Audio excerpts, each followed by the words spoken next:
Hey guys! So I just wanted to hop on here really quick and let you guys know about an event that we have coming up again this year, and it is Curiosity Quills Press, and it is called CQ Week, and you can follow along via hashtag CQ Week, and this will be going on August 6th through the 12th, and I've got 14 lovely books to show you guys. This year I've also contacted all the authors to do individual posts to do interviews, so those are starting to come in as well. So I hope you guys enjoyed this week, and these are the books that I will be reviewing. The first one is called Dawn of V or Vi. I'm not exactly sure how to pronounce this. I really love this cover. It has like a combination of both space and whatever Earth that they happen to be on. This one is sci-fi. It's about aliens that are kind of more like vampires. The next one is called Cursed Hat. I'm not going to attempt to pronounce the other section of that. Kasper something or other. This is book one of Life in the Life Indigo series. This one deals with a combination of historical fiction as well as some paranormal aspects of this hat that I guess can transport you to different places, I guess. I guess it's a wishing hat. Excuse me. So this is set in 1938, again, kind of like World War II era and the Nazis. The next one is The Last Condo Board of the Apocalypse. This one deals with full-on fantasy, or I guess more paranormal aspects, demons, vampires, things like that. And this one deals with a demon hunter. That Kelly Driscoll tracks down monsters for a living, but the job isn't what it used to be. This one looks really interesting. I really love this cover. This book actually has a different cover, which you can actually see on social media and stuff. It has a black cover with information on it, so that cover looks very nice as well. But this is the one that will be given away. Part of this, there will be 14 winners. One winner will win one book each, and I hope you guys really enjoy this. And of course, as always, it is open to everybody. I don't have any swag this time. We don't have any bookmarks or anything, but I hope you guys enjoy the books. The next one is called Funeral Games. Yes, Funeral Games. This one deals that in this town or city, country, okay, I guess this country, that if you are part of this elite group of kings and, let's see, what is it, honored ones? Okay, so I guess it's the nobles, that when you die, you come back as a ghost, basically, and you can rule from beyond the grave. So that was kind of interesting. This one centers around one gentleman that wasn't supposed to rule, I guess, and he ends up being tossed into this unlikely rules of spy, detective, traitor, and champion of the light. And the tagline is "Let the games begin." The next one, if I can pick it up here, is Otherwhere Muddy Waters. This one deals with 20 years ago, I guess, the boundary between the worlds completely dropped. So now the Fae, there's Fae, you can go vacation in Valhalla, no different than like going to, I guess, Las Vegas. That would definitely be a different kind of trip than going to like Universal and stuff. But basically, they're called supernormals, and they are an everyday part of life. This one deals around Tessa Redrick, who was convicted of killing her entire witch family, which was 37 witches from one of the most powerful covens in history. And she's been locked up at the Lakeland Psychiatric Hospital, and I think that was funny because there's a city near me called Lakeland. And I guess a half an hour ago, a handsome FBI agent showed up to spring her because somebody is killing supernormals, which is what they're called. And then the tagline for this one, basically she's trying to help the FBI figure out who framed her for murder and figure out who else is coming after her, and is that the person that framed her. So she's just kind of doing all these things at once. And it says, solving crimes, doing magic, drinking bourbon. It's dirty work, but someone has to do it. The next one is Broken Dolls. This is actually one that we read either last year or the year before doing CQ Week. This one deals with this professor that he creates humans, or dolls out of humans. And this one doll, Ella, has been a human for, I guess, 30 years. And ow, I bit my tongue. And she's trying to protect the professor's granddaughter, who is, I guess she's dying.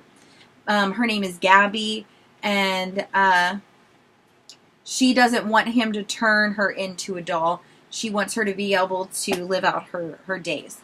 Out. No. No, out. When are we going to do this? Out. Out. You know not to come in here when I'm filming. Goodbye. Goodbye. Bye-bye. Bye-bye. It reminds me of the what is it, Toy Story, where at the end of it, Barbie's standing there and she's got a big old grin on her face. She's like, bye-bye. Shut the door, please.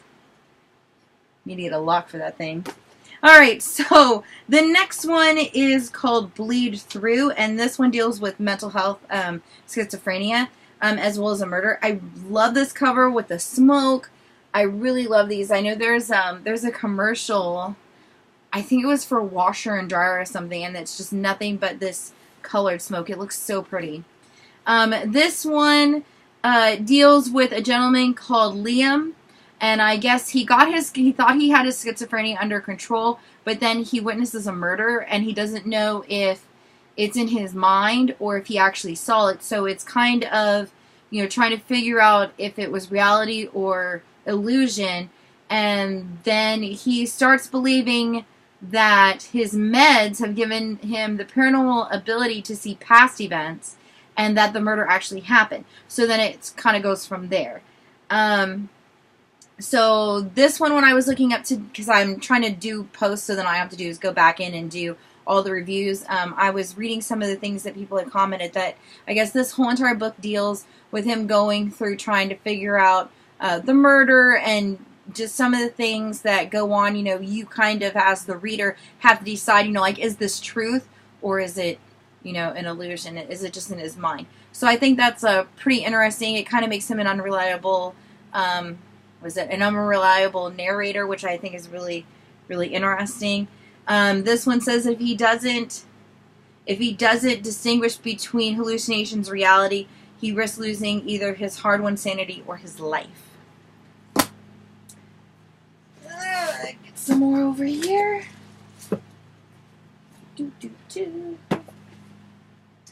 The next one is the newest, or well, no, I guess not the newest book because it said this one was out a while back ago, but it is the first book of the Emma and the Banderwigh?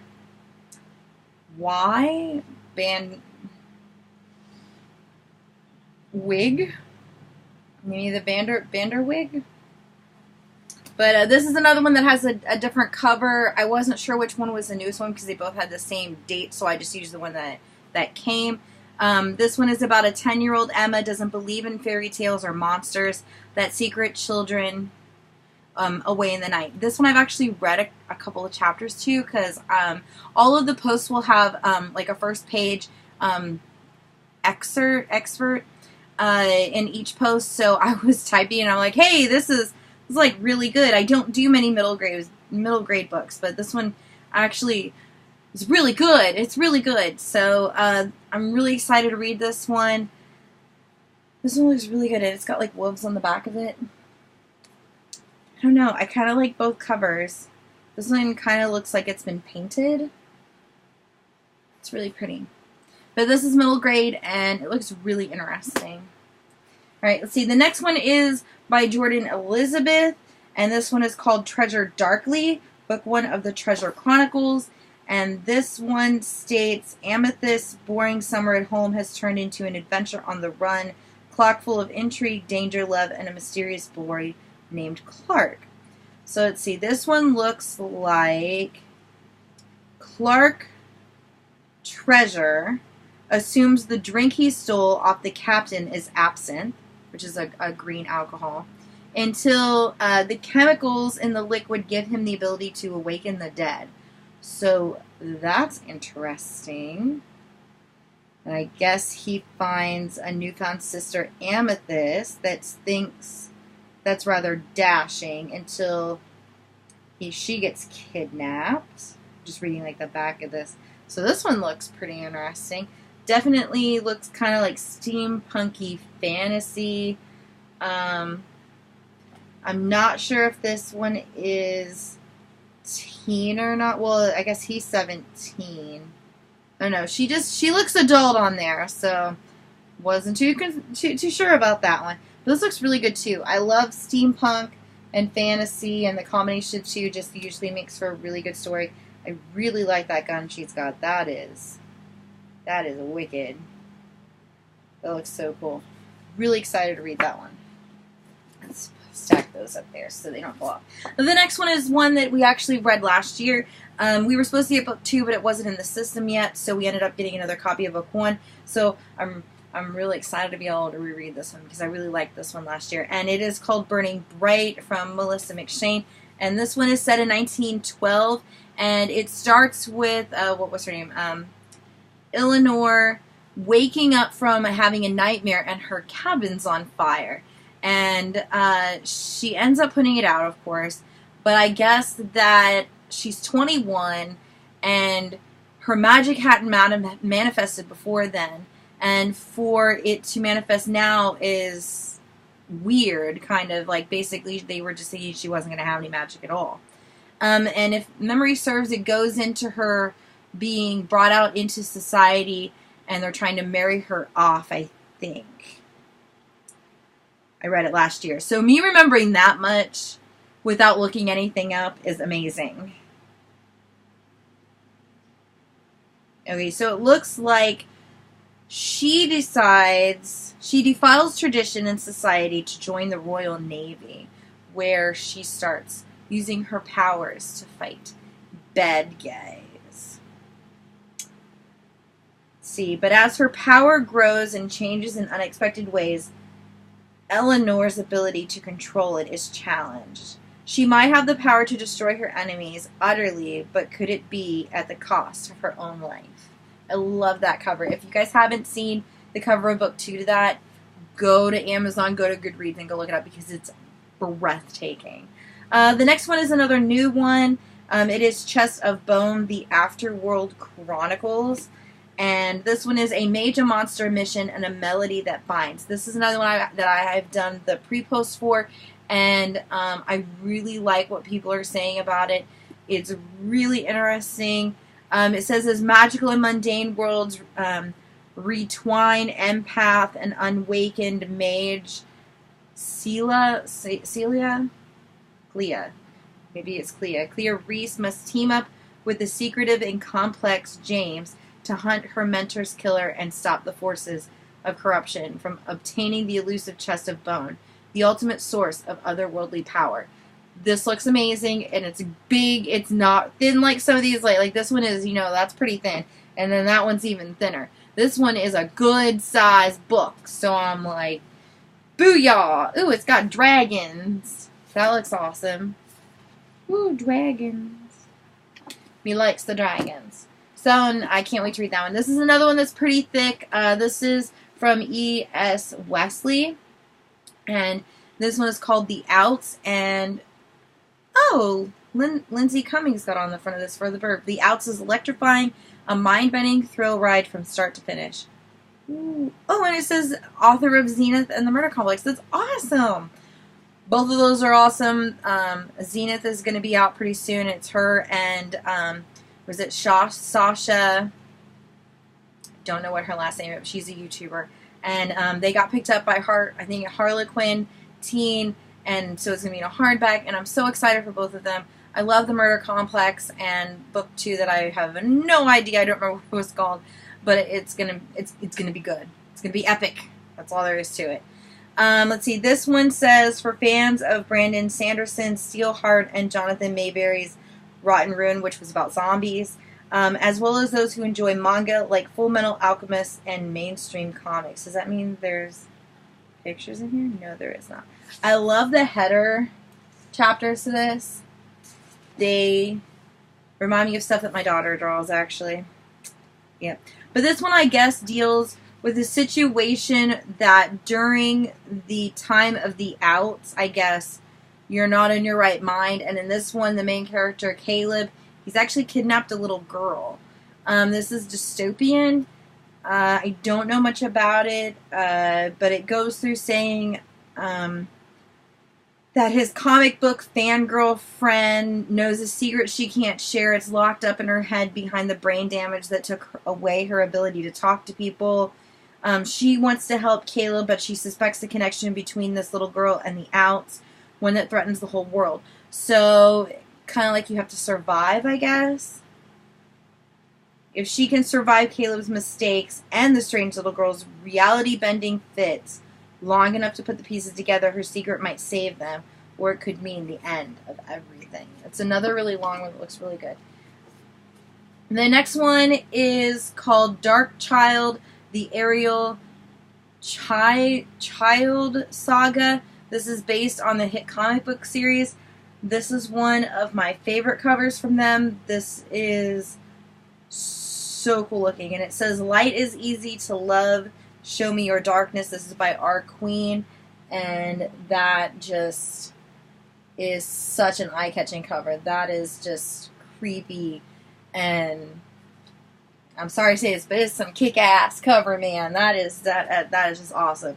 But it says, "Badness in my bones, shadows in my blood, secrets in my veins, and they can't wait to shake the skin I'm in." It's awesome. And let's see. A.J. Howard did a blurb for this saying, "Our Queen has a beautiful way with words that's rare in this day and age. A vivid and complex literary experience." Ariel Chylde, I'm thinking that's how you pronounce it, is haunted by horrible dreams, and on her 18th birthday sheds her skin as the nightmares emerge to act out her deepest, darkest impulses. But before Ariel can save her small town from the terror of her dreams, she must first save herself from the sinister secret of her subconsciousness. Wish that one was longer. And last but not least, this I actually found at the used bookstore. Yesterday I did my yearly trip to Jacksonville, and this was one of the books that I had seen there and that I lost in the car. So really excited that I found it. Because I was taking pictures yesterday on the way home, actually. You can find those on Instagram and Twitter and Facebook and stuff. And I was like, I know I'm missing a book here somewhere, and it had fallen down under the seat. So this is Shadows of... I don't know how to pronounce that one, but I love this cover. This one deals, I think if I remember, Valkyries, because I actually read this one last year as well. I don't remember. It starts out with them being on a battlefield. Let's see. The death of the Belle Epoch and the brink of the Great War. Outlawed in America, armed only with an antique sword, Artist just wants to do her job. As a mercenary, she works to keep the peace in Transylvania. Truthfully, this kind of peacekeeping involves beheading rebels who oppose the empire of Austria-Hungary. It shouldn't be too hard. Gunpowder has been useless ever since the archmages of Vienna cursed the entire continent of Europe with a hex. Let's see, a gripping alternate history of World War I filled with magic and sword fighting, steamy romance, and general badassery. A daring adventure you don't want to miss. Is this the right one?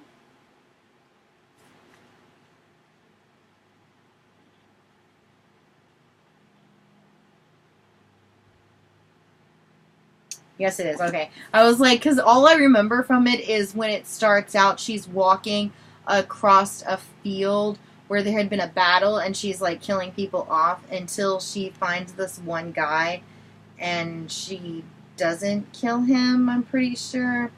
Yeah, Wendell. Yeah. Very good book. Very, very good book. I'm really excited to be able to read it again. And that is the 14, that's right, 14, 1, 2, 3, 4, 5, 6, 7, 8, 9, 10, 11, 12, 13. Yep, there's the 14 titles for this year's CQ week. I hope you guys enjoy it. Each day we will have at least 2 reviews and 1 interview. I'm hoping to get these done here pretty soon because most of them are pretty thin, so all that stuff will be done ASAP. This is, of course, open to everybody, and I hope you guys enjoy it. I love doing these. I'm really hoping to get a really good turnout this year, that we're not doing it during the holidays. It's horrible. Horrible last year. So please make sure to join and enter the giveaway, and I hope you like this video. You can click subscribe down below, and I will catch you guys later. Bye.